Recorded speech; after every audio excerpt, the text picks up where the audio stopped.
गणतंत्र दिवस पर हार्दिक शुभकामनाएं देता हूं और सभी के उज्जवल भविष्य की भी कामना करता हूं। 26 जनवरी का दिन हम सभी देशवासियों के लिए एक महत्वपूर्ण और ऐतिहासिक दिन है। आज के दिन ही 26 जनवरी 1950 को हमें अपनी संवैधानिक व्यवस्था मिली थी और हमारा देश विश्व भर के सबसे बड़े लोकतांत्रिक गणराज्य के रूप में स्थापित हुआ था। इस ऐतिहासिक दिन में मैं समस्त प्रदेशवासियों को, क्षेत्रवासियों को बहुत बहुत बधाई देता हूं। आज का दिन जिनके बलिदान से, जिनके तप और तपस्या से संभव हो पाया, जिनके आशीर्वाद से आज हमारा देश वर्तमान स्थिति तक पहुंचा है, मैं सभी अपने स्वतंत्रता सेनानियों का, अपने राष्ट्र के महान सपूतों को भी अपनी श्रद्धा सुमन अर्पित करता हूं। आज ये जो हमें स्वाधीनता मिली है, ये उनकी ही कुर्बानियों के, उनके ही बलिदान का परिणाम है। मैं इस पावन दिवस पर अपने शहीद जवानों को भी श्रद्धा सुमन अर्पित करता हूं, जिन्होंने इस देश की एकता और अखंडता बनाए रखने के लिए अपने प्राणों की भी आहुति देने में पीछे नहीं रहे। इस अवसर पे हम उन सभी वीर जवानों के प्रति अपनी कृतज्ञता प्रकट करते हैं, जो कठिन परिस्थितियों में देश की सीमाओं पर अपनी रक्षा के लिए दिन रात तैनात है। हिमाचल प्रदेश, जहां देवभूमि के रूप में भी पूरे भारतवर्ष में जाना जाता है, साथ ही साथ वीरों की भूमि के रूप में भी हमारे प्रदेश का इतिहास है। हमें इस बात पे गर्व है कि पूरे भारतवर्ष में जनसंख्या के अनुसार जो सर्वाधिक आर्मी में इनरोलमेंट है, वो हमारे ही प्रभुत्व हिमाचल प्रदेश से है। मैं सभी सैनिकों को आज के दिन सभी को अपनी श्रद्धा सुमन अर्पित करता हूं। हिमाचल प्रदेश में हमारी सरकार सैनिकों और भूतपूर्व सैनिकों के परिवार के लिए अनेकों योजनाएं, सुविधाओं के कार्यक्रम हमारी सरकार द्वारा चलाए जा रहे हैं। प्रिय भाइयों और बहनों, हमारी सरकार हिमाचल प्रदेश की जनता जनार्दन के आशीर्वाद से 11 दिसंबर 2022 को हमें आशीर्वाद मिला था। जनसेवा का उसी दिन से दायित्व उठाने का प्रण हमारी सरकार ने उठाया। हमारा प्रदेश आत्मनिर्भर बने, समृद्ध बने, और इसी सोच और मूल मंत्र के साथ हमारी सरकार प्रयासरत है। 3 साल का कार्यकाल संपन्न हुआ है और ये अवधि प्रदेश के विकास और सभी वर्गों के कल्याण के लिए समर्पित रही। पहले दिन से ही हमने जनसेवा को सरकार का मूल मंत्र बनाया और इसी भावना के साथ प्रदेश को आत्मनिर्भर, समृद्धशाली राज्य बनाने के लिए प्रयास किए जा रहे हैं। सरकार लोगों के हित में नई नीतियां और योजनाएं लेकर आई है। प्रदेश के हित में सबसे ऊपर रखते हुए हमने कड़े फैसले भी लिए हैं। हमारी सरकार बनने के बाद केंद्र सरकार से जो हमारे को मिलने वाली राहत है, ग्रांट है, उसमें भी भारी कटौती देखने को मिली। जहां वर्ष 2021-22 में जो हमारे को राजस्व घाटा अनुदान, जिसे हम रेवेन्यू डेफिसिट ग्रांट भी कहते हैं, जो लगभग 10,000 करोड़ से अधिक थी, वो वर्तमान के वित्तीय वर्ष में घटकर मात्र 3,000 करोड़ के आसपास रह चुकी है। यानी लगभग कोई 7,000 करोड़ का क्षति एक ही वर्ष में हुई है। और इसी तरह से जो हमें अतिरिक्त आपको लोन लिमिट थी, ऋण की सीमा थी, उसमें भी कटौती करते हुए प्रतिवर्ष हमें लगभग कोई 1,600 करोड़ का नुकसान प्रदेश का हुआ है। जीएसटी पे जो कंपनसेशन मिलता था वो वर्ष 2022 से पूर्व ही आपका बंद कर दिया गया था। यानी एक वर्ष अगर आप पिछली सरकार का और वर्तमान वित्तीय वर्ष की तुलना करेंगे, लगभग कोई 11,000 करोड़ का अंतर आपको देखने को मिलेगा। इन 3 वर्षों में बहुत से जन कल्याणकारी निर्णय हमारी सरकार द्वारा लिए गए, जिसमें सबसे पहले प्रदेश की हमारी जब कैबिनेट बनी थी, उसमें जो ओपीएस को लागू करना का जो निर्णय था, वो अपने आप में एक ऐतिहासिक निर्णय था, जिसका लाभ हमारे प्रदेश के लगभग कोई 1,36,000 कर्मचारियों को मिलेगा और उनको अपने हमारे सेवानिवृत्त कर्मचारी को आर्थिक सुरक्षा और सम्मान प्रदान करने के लिए हमारी सरकार ने एक महत्वपूर्ण निर्णय लिया है। किंतु जैसे मैंने पहले कहा, ओपीएस देने के कारण जो हमारा बोरिंग लिमिट थी, जो लोन लिमिट थी, उसमें लगभग कोई प्रति वर्ष 1600 करोड़ का हमें घाटा भी सहना पड़ा। लेकिन हम प्रदेश के हर वर्ग के उत्थान के लिए समर्पित है और हिमाचल के विकास में हमारे कर्मचारी भाई और बहनों का बहुमूल्य योगदान है। इसी सोच के साथ हमारी सरकार ने ओपीएस की योजना पुनः प्रारंभ की थी। इस चुनौती को स्वीकार करते हुए हमने आर्थिक स्थिति को मजबूत करने के लिए नए संसाधनों को सृजित करने के लिए बल दिया है। संसाधनों का सही इस्तेमाल हो और इसी सोच के साथ गत 3 वर्षों में हमारे अगर आप तुलना करेंगे, लगभग कोई 26,683 करोड़ के आसपास की राजस्व की आपकी प्राप्ति हुई। अगर आप तुलना करेंगे पिछली सरकार के समय के साथ, ये लगभग कोई 3,800 करोड़ अधिक है। हमने शराब के ठेकों के आवंटन के लिए नीलामी की प्रक्रिया अपनाई, जिसमें अभी तक हमें 5,408 करोड़ रुपए अर्जित हुए, जो पिछली सरकार के तुलना करते हुए आपको 1,114 करोड़ अतिरिक्त आपको देखने को मिलेंगे। भाई और बहनों, हमारा मानना है कि प्रदेश के संसाधनों पर सभी वर्गों का एक समान हक है और हम प्रदेश की संपदा की रक्षा करने के लिए वचनबद्ध है। थी एक लंबी कानूनी लड़ाई लड़ते हुए आज हमने इसको न सिर्फ वापस लिया है, बल्कि पिछले वर्षों से जो लंबित राशि थी वो भी उसको भी वापस पाने में हम सफल हुए। अब इसके लिए ग्लोबल टेंडर के माध्यम से निविदाएं आमंत्रित कर रहे हैं ताकि प्रदेश को इसमें राजस्व, अतिरिक्त राजस्व प्राप्त हो। इसी तरह से हिमाचल प्रदेश का जो सबसे महत्वपूर्ण एक तरह से आर्थिकी का जो स्तंभ है वो हमारा हाइड्रो का क्षेत्र, हाइड्रो सेक्टर है। इसी तरह से हाइड्रो क्षेत्र में निजी कंपनियों ने प्रदेश को बड़ी हुई रॉयल्टी देने से मना किया था और हाईकोर्ट में केस कर दिया था। हमने इन केसेस को जीता है और करोड़ों रुपए की इन कंपनियों से जो हमारी राशि बनती थी वापस लिए और फ्री पावर को भी प्रदेश के लिए बढ़ी हुई दर पर लेना शुरू कर दिया है। सुप्रीम कोर्ट में लड़ाई जारी रखी है जो अंतिम चरण में है। हिमाचल प्रदेश को भारत के लंग्स के रूप में भी जाना जाता है।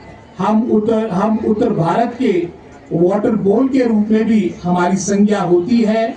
अगर पंजाब और हरियाणा हमारे भारत के फूड बोल्स है, तो इसलिए सबसे महत्वपूर्ण हिमाचल की उसमें जो नदियां जो वहां का जल का प्रबंध करती है वो एक निर्णायक पहल यहाँ से रही है।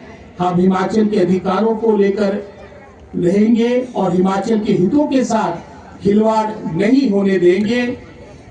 भाई और बहनों, हम प्रदेश के संसाधनों की रक्षा के लिए और नए रिसोर्स मोबिलाइजेशन के लिए वचनबद्ध है। विभिन्न जल विद्युत परियोजनाओं में हिमाचल के हक को लेकर अपनी आवाज भिन्न भिन्न मंचों में बुलंद की गई है। हमने सतलुज जल विद्युत निगम लिमिटेड और एनएचपी से ऐसे हाइड्रो प्रोजेक्ट्स वापस लेने की प्रक्रिया शुरू कर दी जिनमें हिमाचल के हितों की अनदेखी की गई है। उसमें उदाहरण हम लूरी सुनी धौलासिर प्रोजेक्ट सरकार के नियंत्रण में लेने जा रहे हैं। पंजाब के साथ शानन जल विद्युत परियोजना की लीज समाप्त होने के बाद हमने केंद्र और पंजाब सरकार से इस परियोजना को हिमाचल को वापस सौंपने की मांग की है। हम बीबीएमबी परियोजनाओं में 12% निःशुल्क ऊर्जा रॉयल्टी, हिमाचल प्रदेश की स्थायी सदस्यता तथा माननीय सुप्रीम कोर्ट के फैसले के अनुसार जो बकाया राशि लगभग कोई 6,500 करोड़ बनती है, उसके वापस लेने के लिए निरंतर हमारी सरकार प्रयास कर रही है। हमारी सरकार के प्रयासों से कटछम वांगतू परियोजना में प्रदेश को मिलने वाली रॉयल्टी 12 से बढ़कर 18% हो चुकी है, जो एक बहुत बड़ी उपलब्धि है और इसी से हमारे सालाना राजस्व में लगभग कोई 150 करोड़ की अतिरिक्त आय हमारे प्रदेश को प्राप्त होगी। हमने केंद्र से राजस्व घाटा, अनुदान और ग्रीन बोनस सहित तमाम मांगों को प्रमुखता से रखा है। केंद्र ने शानन परियोजना और चंबा जिला की बैरासूल जल विद्युत परियोजना को राज्य को वापस लौटाने की मांग की है। हम चाहते हैं कि गांव का पैसा गांव में रहे, ग्रामीण क्षेत्र की आर्थिक व्यवस्था और बेहतर हो।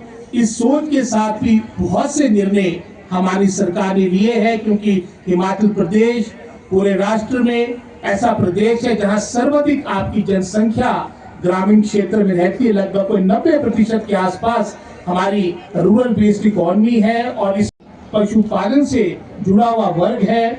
हमने जहां राजीव गांधी वन संवर्धन योजना प्रारंभ की, मुख्यमंत्री वन विस्तार योजना, हिमएरा, मुख्यमंत्री रोजगार गारंटी योजना, मुख्यमंत्री ग्राम सड़क योजना, होम स्टे योजना और अन्य योजनाओं के माध्यम से हमारे ग्रामीण क्षेत्र की आर्थिक बदलाव के परिणाम हमें देखने प्रारंभ हो चुके हैं।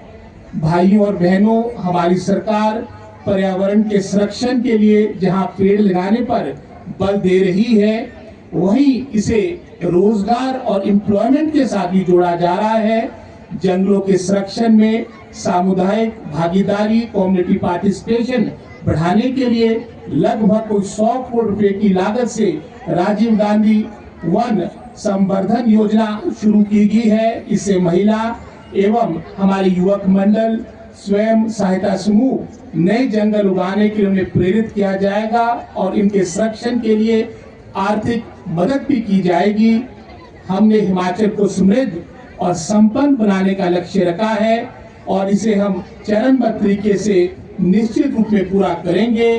हिमाचल में व्यवस्था परिवर्तन का प्रमुख आधार मजबूत आर्थिकी है, अर्थव्यवस्था है।